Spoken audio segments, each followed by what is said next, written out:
اعوذ باللہ من الشیطان اللعین الرجیم بسم اللہ الرحمن الرحیم۔ میرے واجب الاحترام مومنین و مومنات، السلام علیکم ورحمۃ اللہ وبرکاتہ۔ مومنین کرام، ماہ مبارک رمضان عظیم اور بابرکت مہینہ ہے، جس مہینے کے دن تمام مہینوں کے دنوں سے افضل، جس کی راتیں تمام مہینوں کی راتوں سے افضل، جس مہینے کی گھڑیاں تمام مہینوں کی گھڑیوں سے افضل، دعاؤں کی قبولیت کا مہینہ ہے، عبادات کے قبول ہونے کا مہینہ ہے۔ اس میں جی بھر کے دعائیں کریں، خدا کی تو رجوع کریں، قرآن سے رابطہ رکھیں، کیونکہ قرآن کی بہار کا مہینہ ہے۔ قرآن پڑھیں اور خدا سے مناجات کریں، خدا سے دعائیں مانگیں، کیونکہ روایات میں ملتا ہے کہ دعا ایک بہترین عبادت ہے۔ جی بھر کے خدا سے مانگیں۔ وہ تو کہتا ہے ادعونی استجب لکم، جب میرے بندے مجھے پکارتے ہیں میں ان کی پکار کو سنتا ہوں۔ آپ دعائیں کیا کریں۔ اکثر کیا ہوتا ہے، انسان دعائیں کرتا ہوا گھبرا جاتا ہے کہ میں اتنے عرصے سے دعا کر رہا ہوں، میری دعا قبول نہیں ہوتی۔ امام جعفر صادق علیہ السلام نے فرمایا، جب تک مومن جلد بازی کرتے ہوئے مایوس ہو کر دعا کو نہ چھوڑے، اس وقت تک وہ بھلائی، امید اور خدا کی رحمت میں رہتا ہے۔ کسی نے پوچھا کہ جلد بازی سے کیا مراد ہے؟ فرمایا، یہ کہیں کہ میں اتنے عرصہ سے دعا مانگ رہا ہوں لیکن آج تک قبول نہیں ہوئی۔ امام جعفر صادق علیہ السلام نے فرمایا، مومن دعا مانگتا ہے تو اللہ کہتا ہے اس کی قبولیت کو مؤخر کر دو۔ اس کی وجہ یہ ہوتی ہے کہ خدا کو اس کی مناجات کی صدا بھلی لگتی ہے۔ جب قیامت کا دن ہوگا تو اللہ فرمائے گا، اے میرے بندے، تو نے مجھ سے دعا کی تھی، میں نے اس کی قبولیت کو مؤخر کر دیا تھا، اس کے بدلہ میں تجھے اتنا ثواب دیتا ہوں۔ جب مومن اس ثواب کو دیکھے گا تو تمنا کرے گا کہ کاش دنیا میں اس کی ایک بھی دعا قبول نہ ہوئی ہوتی۔ تو دعاؤں سے نہ گھبرایا کریں۔ اگر دعا قبول نہیں ہو رہی پھر دعا کریں، پھر دعا کریں۔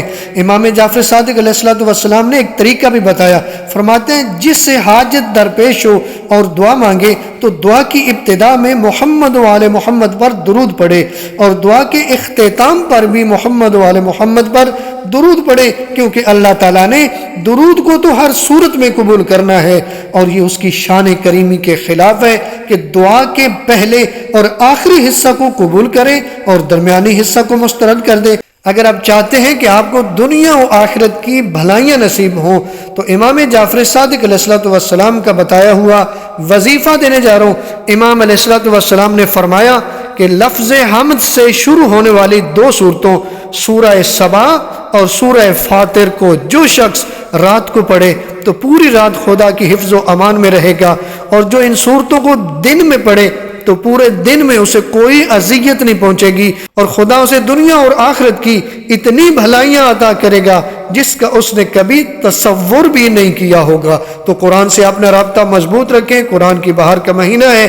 بڑھتے ہیں ماہ مبارک رمضان کی 7ویں شب کی نماز کی طرف، لیکن اس سے پہلے 7ویں شب کی دعا جو آپ کے سامنے آپ کو نظر آ رہی ہے، کوشش کریں اس دعا کو پڑھیں، پروردگار آپ کو اجر عظیم عطا فرمائے۔ 7ویں شب کی دعا کے بعد ماہ مبارک رمضان کی 7ویں شب کی نماز جو کہ مولا امیر کائنات علی ابن ابی طالب علیہ السلام نے بیان فرمائی، وہ اب تک پہنچانے کی سعادت حاصل کرتے ہیں۔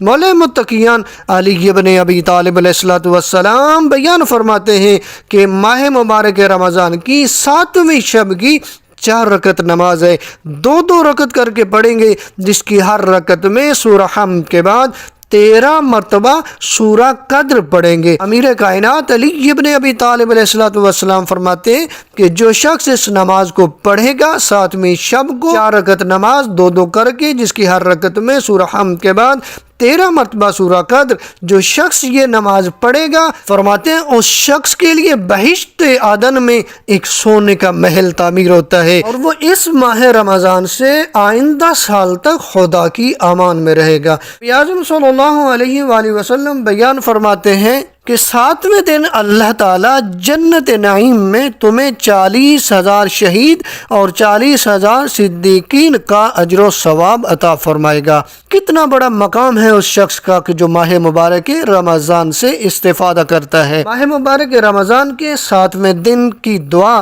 آپ کے سامنے آپ کو نظر آ رہی ہے، کوشش کریں اس دعا کو پڑھیں۔ پروردگار آپ کی دعاؤں کو قبول فرمائے، آپ کی مشکلات کو آسان فرمائے۔